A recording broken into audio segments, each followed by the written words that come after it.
So this says find f minus g of x plus 10 as well. So we got f of x is 7x and g of x is x minus 4.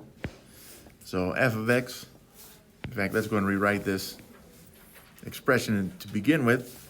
It should be showing as f of x minus g of x, which we'll put in purple. And then you'd have the plus 10. Okay, so now that we know it's f of x minus g of x is 7x, and g of x is x minus 4.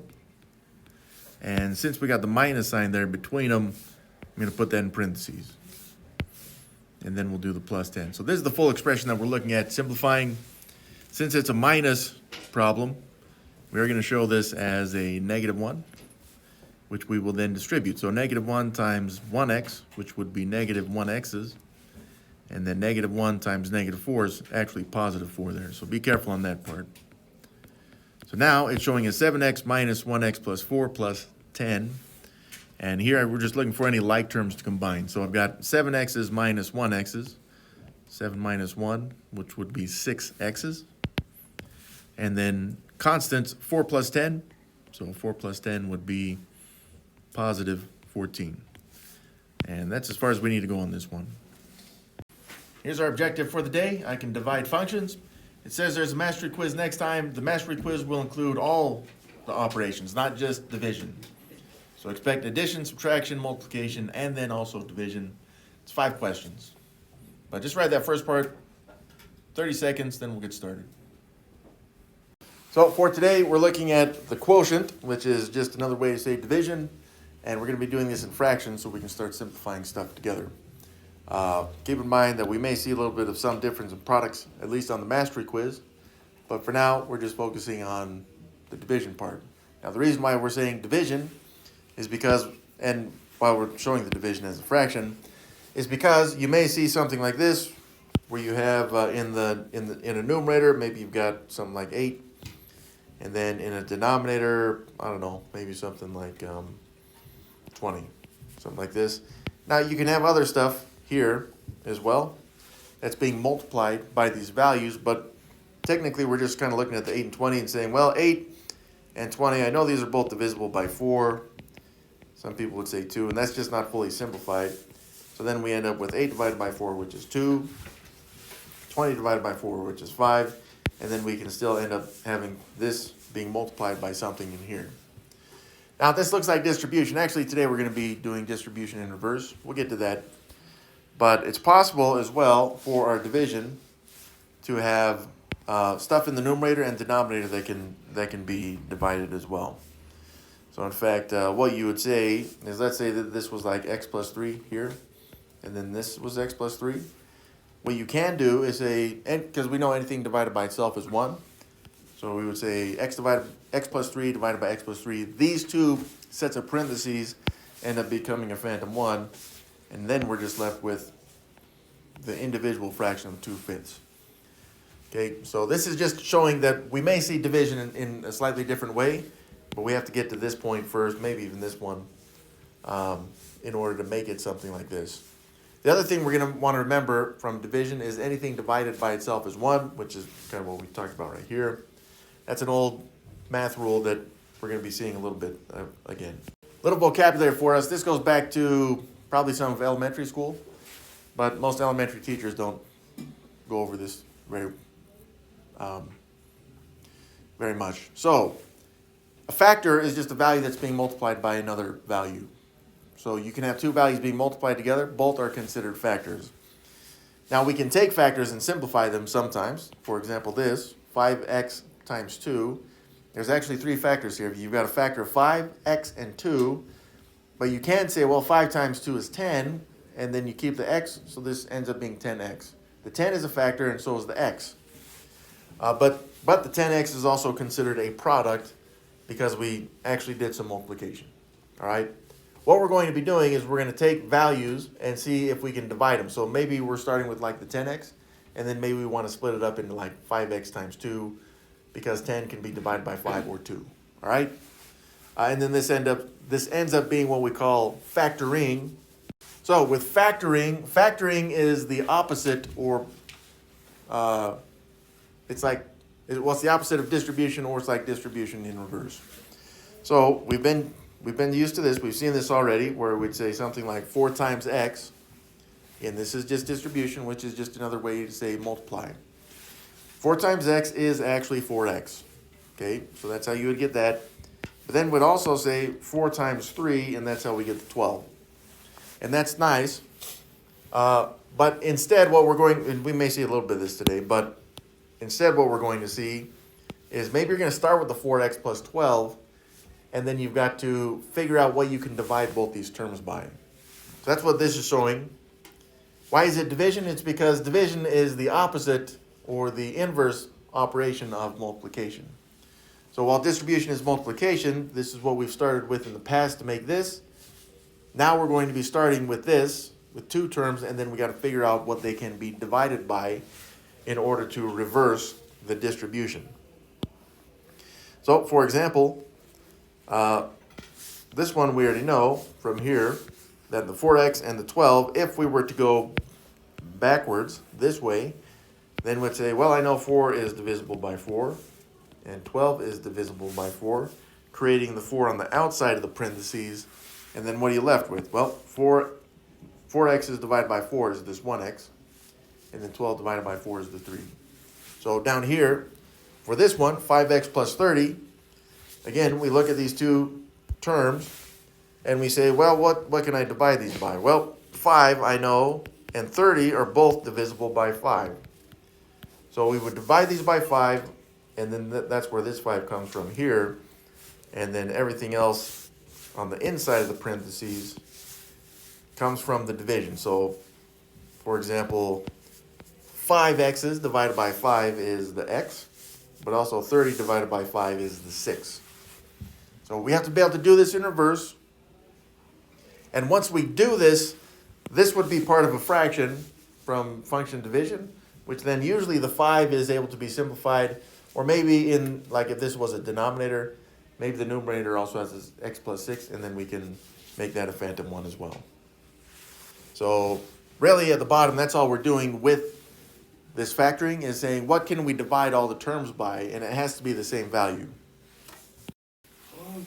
Okay, so I got 4x and minus 2. Again, I am expecting some factoring to happen here, so I'm going to set up a set of parentheses.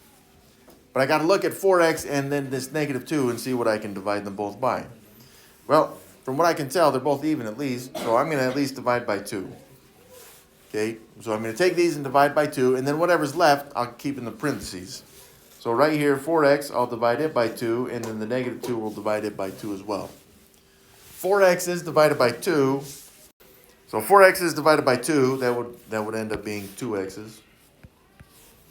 And then we got the negative 2 divided by 2, which would be negative 1. And again, this is considered fully factored, because if I were to go back and redistribute this 2, I would get the same exact expression, 4x minus 2. Okay? But from here, you can always check, 2x minus 1, is there anything I can divide these by? No. Because, especially since I have a 1. Okay, so this one is fully factored now. I've got negative 24 and then minus 16x on this one. I'm going to factor it. Now, since I'm looking to factor it, I would expect to have some set of parentheses right here, okay? Because again, I'm expecting to see some kind of distribution that hasn't happened yet. But in the end, I need it after distribution to look like this. So I look at negative 24 and negative 16x, and I think, what can I divide these by? Now, some students would say, well, I know you can divide them by 2. Right? We can show the division like this. And that's true, you can divide by 2, but unfortunately 2 is not big enough. Because if you divide by 2, then you end up on the inside of the parentheses, you'd have negative 24 divided by 2, which is negative 12. And then negative 16x divided by 2, which is negative 8x. The problem with that is that now, by dividing by 2, this, we still have 12 and 8, which are still divisible by either 2 or 4, whichever one you want to use. So 2 is just not big enough. That's problematic. We could say, you know what, I'm going to divide these by 4, and then what would we have on this inside? Well, negative 24 divided by 4 would be negative 6. And then negative 16x divided by 4 would be negative 4x. But again, this isn't big enough because we have a negative 6 and a negative 4x. This is the importance of actually thinking and making sure that whatever you have on the inside of the parentheses still doesn't have anything that can be divided. So take your time with this stuff because it's going to be necessary. Actually, we can still divide both of those by 8. Okay, so I'm going to divide by 8, but the other thing I notice on this is that I've got a negative 24 and a negative 16x, so I'm actually going to make it a negative 8. So I'm going to divide both the terms by negative 8. Let's see what that does. So negative 24 divided by negative 8, again I changed that to a negative. That becomes positive 3. And then I also have negative 16x divided by negative 8. Don't forget the minus sign makes that 16x a negative. But I really just look at the 16 divided by, the negative 16 divided by negative 8, which would then be positive 2. That's how many x's there are. This now is considered fully simplified or factored. Okay. Now, are we dividing yet? No, because we've got to make sure you have this factoring stuff down. So that's why we go over these two examples. But you could have said, well, these could have been negatives as well. That's true, but again, the 2 and 4 weren't big enough anyways. Make sure you factor out the biggest number that you can. And yeah, I don't see anything that I can divide 3 and 2 by that would be the same. So we saw this already, f divided by g of x. We're going to end up writing this into our work, but you don't necessarily have to, all right? And remember this too, they don't have to use these letters. Sometimes they may use H or some other letter, who knows? But what's going to happen is you're going to find values that you can simplify, meaning we can make phantom ones from it, like this example right here, because I know that I can take 4 and divide it by 4 immediately and then make that a 1. But the nice thing about ones is this becomes a factor of 1. Anything times 1 is itself, and so even though the 1 is right here, I can make it a phantom 1, meaning I don't actually have to look at it, all right? So 1 is nice. If I can make ones out of values, that's good because then I don't have to look at that crap anymore.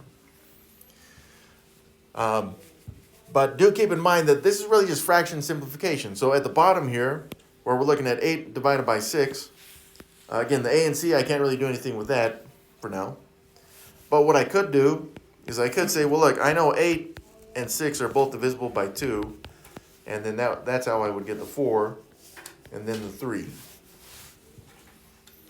Okay, because I know I can simplify the 8 and 6.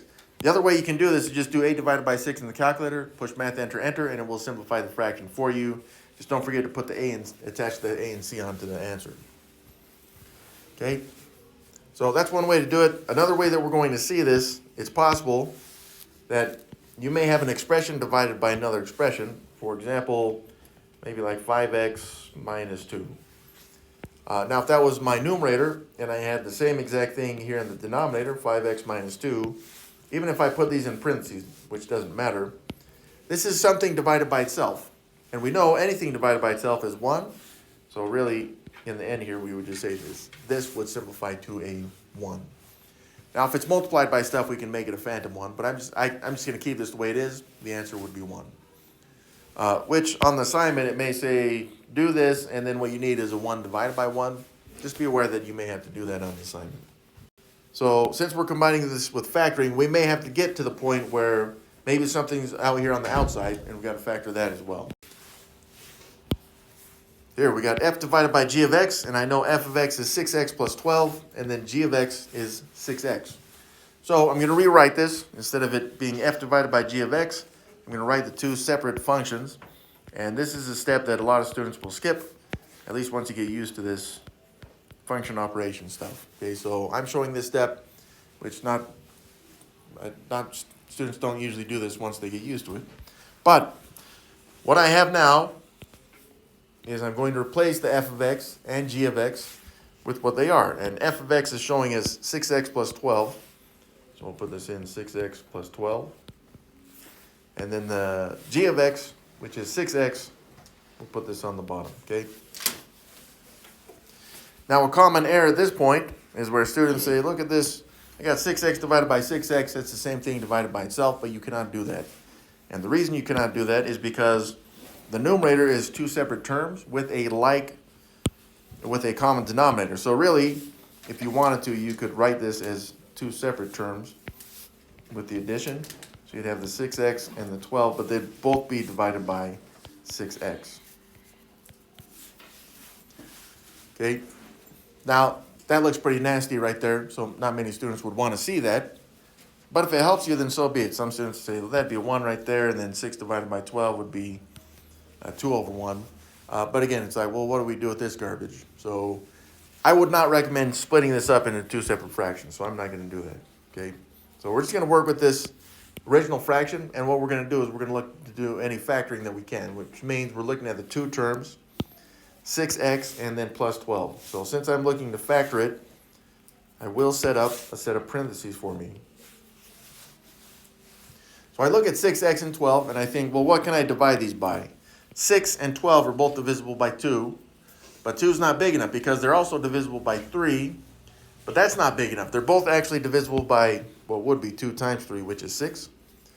So I'm going to yank out a 6. I'm going to factor out a 6 from both of those terms, which means that in the expression, I've got to take 6x and divide that by 6, but the 12 also, I will be dividing by 6. So 6x's divided by 6 would be 1x's. And then 12 divided by 6 would be positive 2. Now that's the numerator having been factored. In the denominator, we still have a 6 times an x, and I've separated those on purpose because now I can see I have a 6 divided by 6, which is 1. I'm going to make that a phantom 1, actually.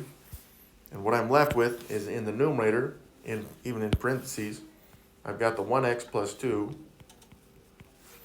And then in the denominator, I've got the x. Because I made this orange 1, I made it a phantom 1. It's still there. I just don't want to look at that garbage. In fact, I believe on the assignment, when you put this in there, they won't let you use the parentheses or the 1 there. So this would be considered fully simplified. I would be okay with the parentheses and the 1. But again, on the assignment, I don't think it's going to accept it. So just be careful. Just like we saw a couple slides ago, is if this numerator had now matched the denominator, then I would make that a phantom 1 as well. But they don't, so I got to keep these the way they are. So this one, it's kind of changed the order. Be careful because we're used to f divided by g of x, but now it's h divided by f of x. So for this one, I'm still going to make f of x my red, and then the h of x will change the color to make this one green. Okay, so this rewritten would be h of x, and we're going to divide that by f of x. So let's rewrite these. In the fraction, h of x is showing as 6x plus 2, and then f of x is showing as 6x plus 12. Now again, there's always the temptation to just say, well, 6x divided by 6x is 1, and then 2 divided by 12 would be 1/6. But we cannot do that. Okay, so again, please do not do that. So we're going to keep these separated. We got to factor them out and then see what can be simplified after that. So right here, let's start with the numerator. So you have the 6x plus 2. Again, I'm expecting some factoring to happen, which, by the way, it doesn't always. But since I'm expecting, I'm putting some parentheses here.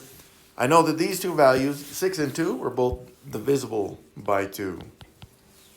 Excuse me. So I'm going to have 2 on the outside of the parentheses. But from here, I've got 6 divided by 2 for the first term, which would make that 3x's. And then 2 divided by 2 would make that positive 1. So that factors out the numerator, the top number. But then we look at the bottom, and 6x and 12, these are both divisible by, again, you could say 2, you could say 3, but it's really 6. So I need to divide these both by 6. We're expecting factoring, so we should have put the parentheses there already, but now better than never. Since I divided them both by 6, I factored out a 6. And 6x divided by 6 would be 1x. And then 12 divided by 6 would be positive 2. All right, now, again, inside the parentheses, I've got 2 terms. So I cannot simplify these right now. But the 2 and the 6 on the outside, those are good. 2 and 6 are both divisible by 2. So let's say 2 divided by 2 there, and then 6 divided by 2. All right, so let's get a little bit more space. But in the numerator, 2 divided by 2 is 1. And then we're multiplying that by 3x plus 1. And in the denominator, 6 divided by 2 is 3. And that's still being multiplied by the 1x plus 2. Okay? Now this looks pretty good. And that seems like it was a lot of fun. And I would accept this. This would be fine if this was like a written test or quiz. But I want to make it look pretty because I'm a math nerd. So I'm going to take that phantom 1. I'm going to take that 1 and make it a phantom 1. In fact, the other one as well. I would really, as a math nerd, like to make that a phantom 1. That makes me feel better inside. Right there, okay? So this would be good. And this is acceptable from what I can tell on the assignment. If you see something like this, then it needs to be rewritten with the distribution. So just be careful on that. So I'm okay with the answer that we have right now. But on the assignment, what they want you to do is redistribute the 3 in the denominator. So you'd have to say, well, down here, 3 times 1x would be 3x's. And then 3 times 2 would be positive 6. And then that's what they would be, that is what they would say is acceptable. But for me, this one's good, okay? You don't really need to go that far. We did the factoring, and then we did the simplifying. That's really what we're focused on, not really the redistribution back into it. So this one, again, we don't have f of x or g of x anymore. Doesn't matter. Just follow the outline that they give us right here. H divided by k. So my h of x, well, I'll make this one red. And then my k of x, we'll make this one purple right here. So for this, and I'm expecting the fraction, I'm going to take h of x in my numerator and divide it by k of x, which we will put into the denominator. And now that I have that rewritten, let's rewrite it again, but with the actual functions. Keep in mind that a lot of students, once they get used to this, they don't end up writing this step in there. I'm just showing it to see, so that we can see h divided by k is still h divided by k, all right, which is just the notation stuff. So h of x rather, is 6x plus 2, okay? Right up here it says h of x equals 6x plus 2, so I put it in there. H of x now is 6x plus 2. I don't even have the h of x there anymore. And then the k of x, which I have in purple right here, is just one individual number, 12. So that's all I put into the denominator. 12.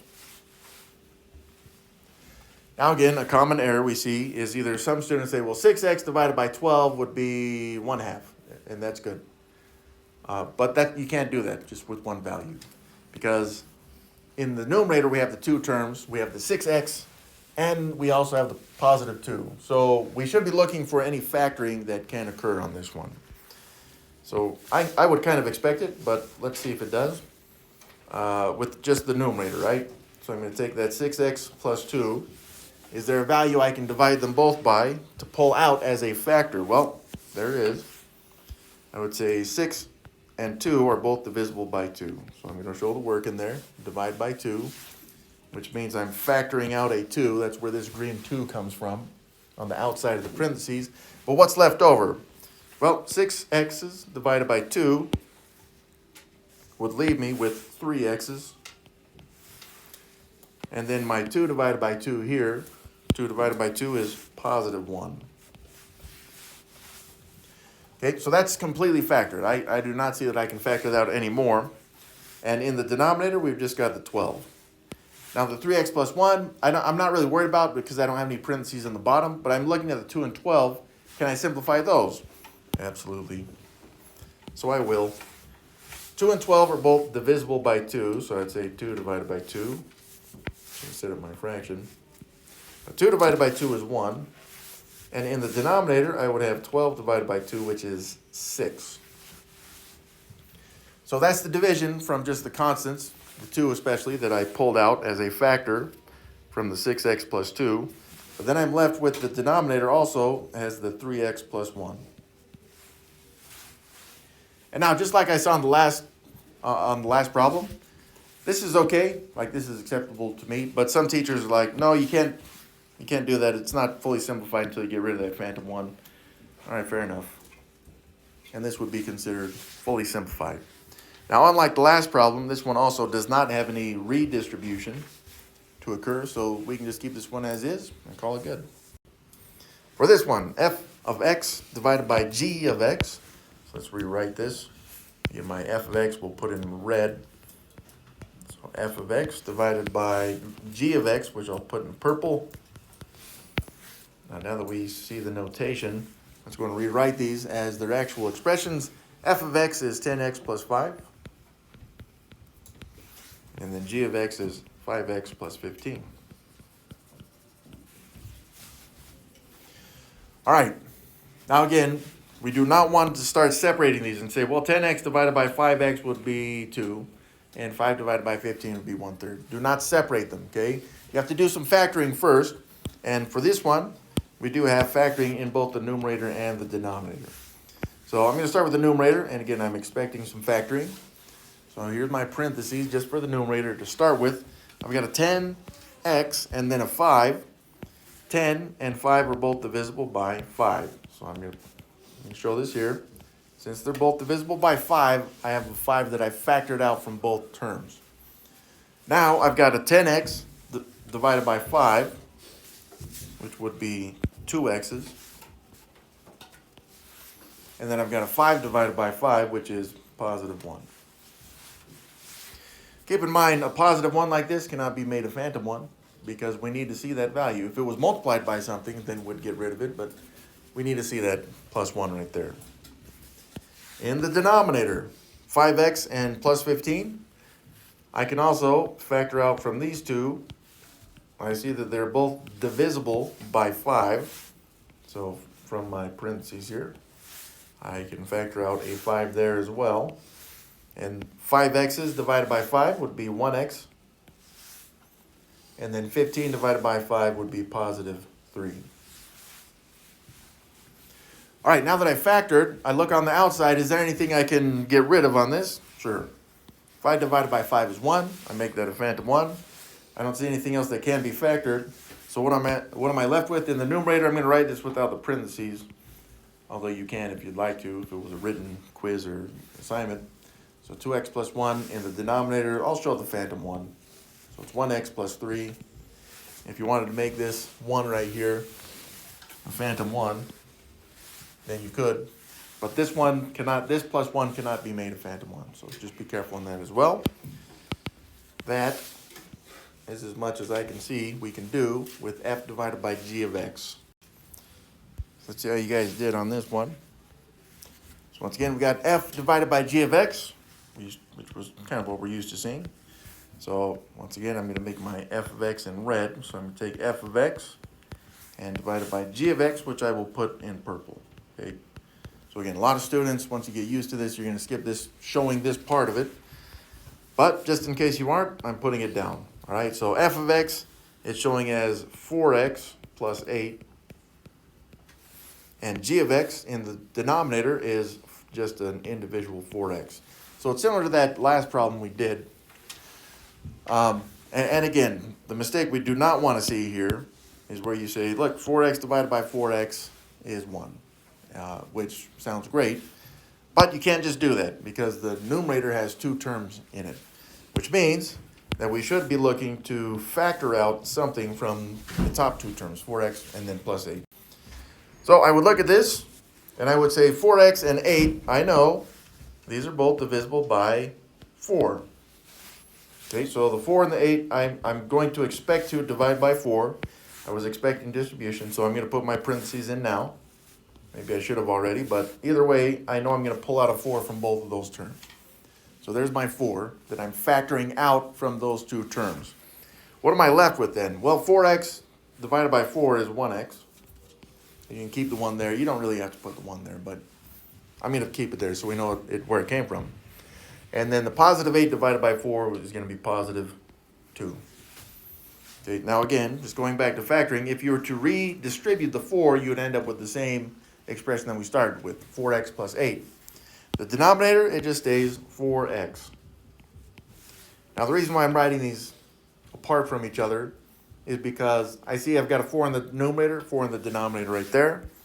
So this goes back to the example that we saw earlier. 4 divided by 4 is 1. Now I'm going to make that completely a phantom 1. And in the numerator then, what I'm left with is a 1x plus 2. And if it helps you to see those in parentheses, that's fine. Just keep in mind that most math teachers don't want to see those parentheses. Okay, I don't care whether they're there or not on like a written test. In the denominator, again, this 4 right here, it was made a phantom 1 with the green 4, so I'm just left with the individual x in the denominator.